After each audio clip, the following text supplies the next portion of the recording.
Собрав ребятишек под старым деревом грецкого ореха, деревенский учитель вел урок. Вдруг из-за скалы появился на черном коне помещик, одетый в черный чапан. Подъехав поближе, он осадил коня и набросился на учителя с бранью. Казалось, что помещик вспомнил все ругательства, которые когда-либо знал, и даже плюнул учителю в лицо, и все за то, что тот не пришел накануне вечером заниматься с его сыном. Наконец черный конь помещика свернул в ущелье, и дети, словно птенцы, испуганно сбившись в стайку, со страхом смотрели, как летят из-под копыт камни и подрагивают на ногах упругие мышцы. В конце ущелья стояла мельница помещика. Мельник, сбросив грязную, выгоревшую на солнце рубаху, чистил мельничное колесо от жирной липкой грязи, нанесенной хлынувшими ночью дождями. Помещик, тесня мельника конем, кричал: «Ты что, мертвый был, когда мельницу от дождя не уберег? Спал я? Спать будешь под боком у своей матери. Хан, и у тебя есть мать? Попридержи язык, не трогай наших матерей.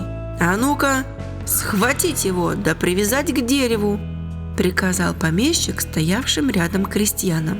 Но ни один из них не поднял на мельника руку. Всю прошлую ночь он помогал им спасать детей. «Ну, кому говорят? Скрутите его покрепче!»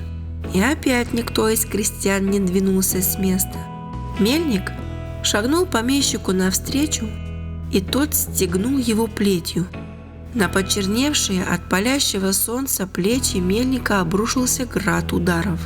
Но он, подобно могучему дереву, даже не шелохнулся. Между тем, под раскидистым грецким орехом учитель продолжал урок. «Сколько будет? 1 конь и еще 1. Мальчик, сидевший дальше всех, крикнул: «2 черных коня!» Учитель засмеялся.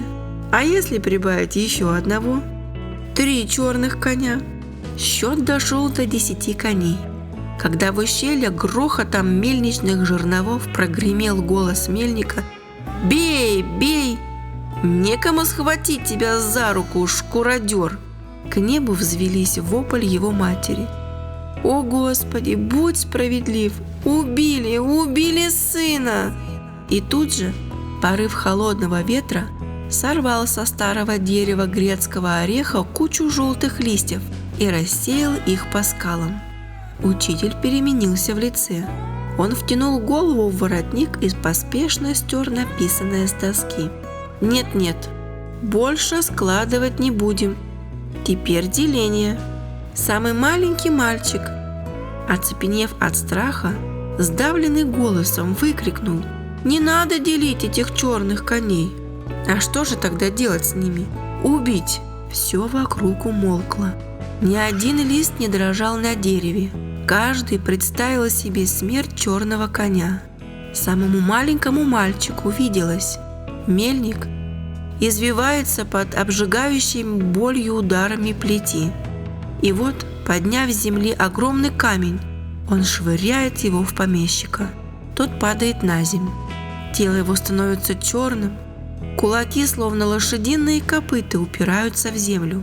Густая черная кровь брызжет из левого виска. Мельник с багровыми полосами от ударов плети на голой спине разражается торжествующим смехом.